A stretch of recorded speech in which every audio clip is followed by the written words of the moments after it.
Joe Lovano heeft een concert gespeeld met Tapestry Trio hier en ik mocht hem nog even spreken. Shall we talk about the music or shall we talk about the head, Mr. Lovano? Let's talk about the music first. We could lead to the head. I like your head too. Thank you. How is it to be back at Jazz Middelheim Festival? Well, especially wearing this hat, it was it was a lot of fun. It was beautiful. And, it's one of the greatest festivals in the world of music and the world of jazz. The programming here is always fantastic, and it's really creative and gives us as artists a chance to express ourselves in the moment of now. And that's very important. I think the magic is in the trees. Magic is in the trees. It's in nature. It's in the way the wind changes velocity and shapes things to happen. The sea, the waves, the calmness of a spirit lake. There's a lot of imagery that happens that inspire me as a composer and as an improviser. But as a composer, to try to create a mood within the piece of music that suggests things that you don't have to speak about, just by the way you play, by how you play, and how you sustain a mood. Some of my titles will sustain a mood in your thought and your idea before you play. And then when you play, that is part of the delivery and the expression of the piece. Where did you draw inspiration from for your repertoire of Tapestry Trio? Well, through a lifetime of study and music and,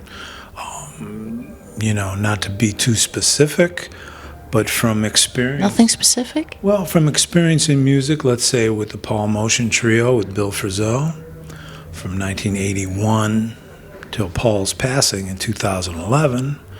Bill Frisell and I had a chance to explore music and play and create music with one of the master drummers of all time.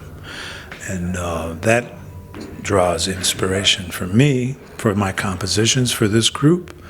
That specific trio was guitar, saxophone, and drums.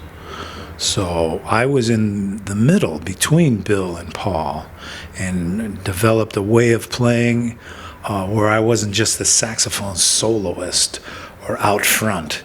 I was within this tapestry of music that inspired me to create my trio tapestry with no bass, with piano and drums and percussion, and accompanying myself with gongs also to create some other atmospheres and colors. That inspired me for this. Also, working with the great Gunther Schuller from early 70s when I first met him, but then working on projects together with him in the 90s, my recording Rush Hour, to be specific, which was a Grammy nomination and an amazing collaboration with Gunther, who was the father of the third stream movement in jazz and music, was a real specific inspiration for developing a way of playing and composition in the 12-tone idea. And you bring out this album with this atmosphere on the ECM label. That seems no coincidence. Well, I'm really happy to be recording for Manfred Eicher and ECM now at this point in my career. My first recording with ECM was in 1981 with Paul Motion Band. And since that time, I've participated on a number of sessions for him, never as a leader. 1990-91, I signed with Blue Note Records. And I had 3 7-record consecutive deals with Blue Note. That brought me into 2015.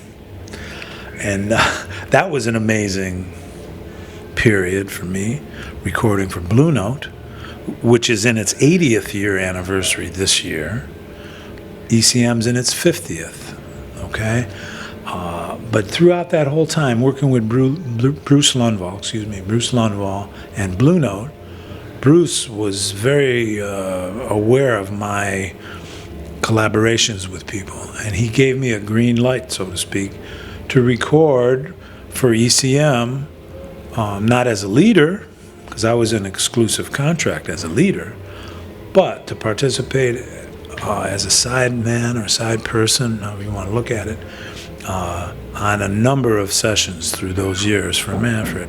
So when my contract was over, my last contract was over with Blue Note, it was a small step. It was a very natural flow into my current situation with ECM, and I'm really thrilled that this recording trio, Tapestry, was released this year, and we plan in November to record a second recording in Lugano, Switzerland, on my November tour with the trio. Looking forward to that one. At this moment, there's a tribute to Toots Thielemans going on at the festival. Something you want to add to that? Well, Toots was a major influence for me from when I was very young, man. Hearing him, knowing about him, and then meeting him later in New York. What was he like? You know, he was the most natural, most amazing person, and so generous and beautiful and very funny and all-embracing. You know, he lived in the world of music, and his expression throughout his lifetime, which he lived into his 90s, was incredible. The music that he played and loved. He loved to play with people. And the Brazilian music and all the things he explored with Frank Sinatra's repertoire, or Jobim, or whatever you want to. You could put him in any situation with Jaco Pastorius or with Miles Davis, you know. And Toots was one of the most expressive improvisers in the world of music and jazz, and had an amazing career from the early 40s, you know, in New York, and very legendary, mythical existence, you know.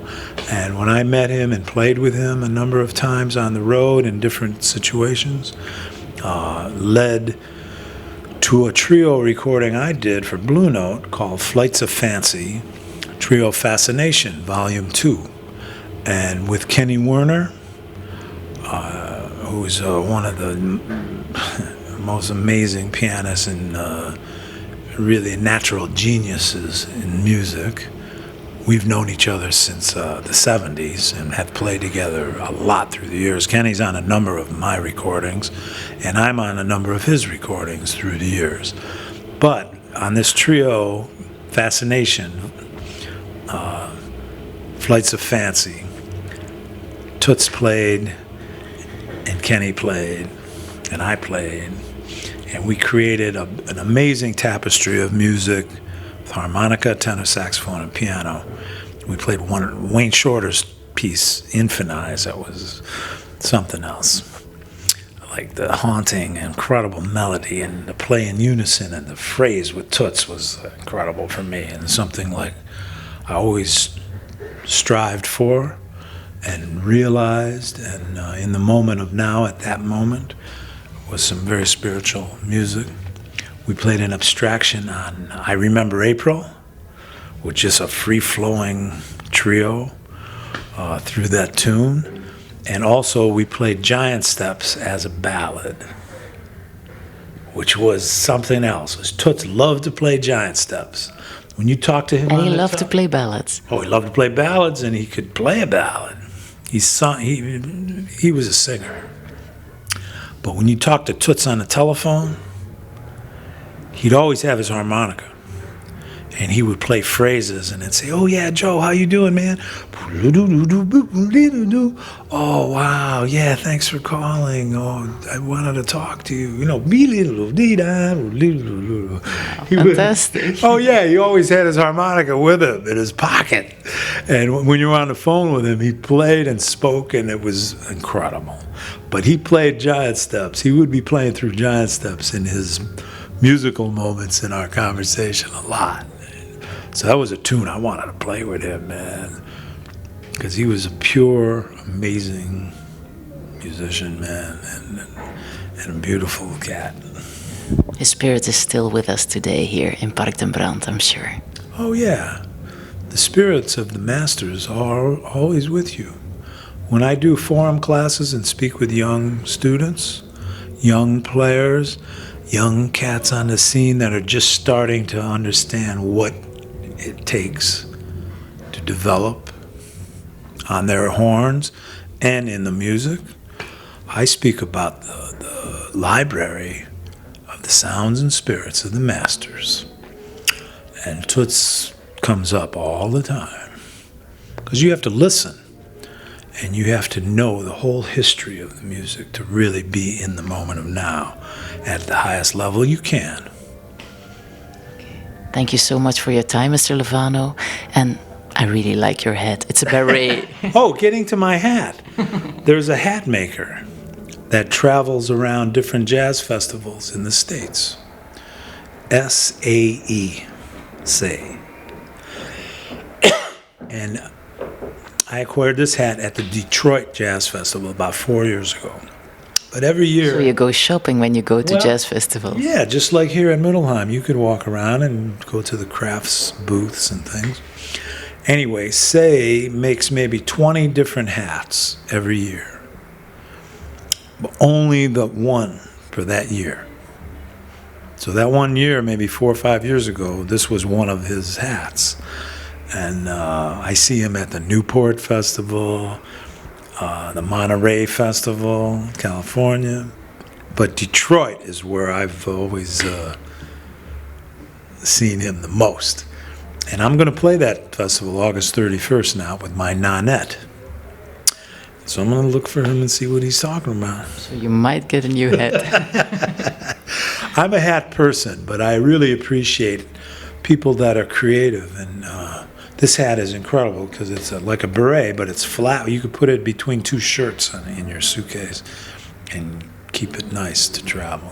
It suits you very well. Thank you very much, Mr. Lovano. Thank you. It was a pleasure.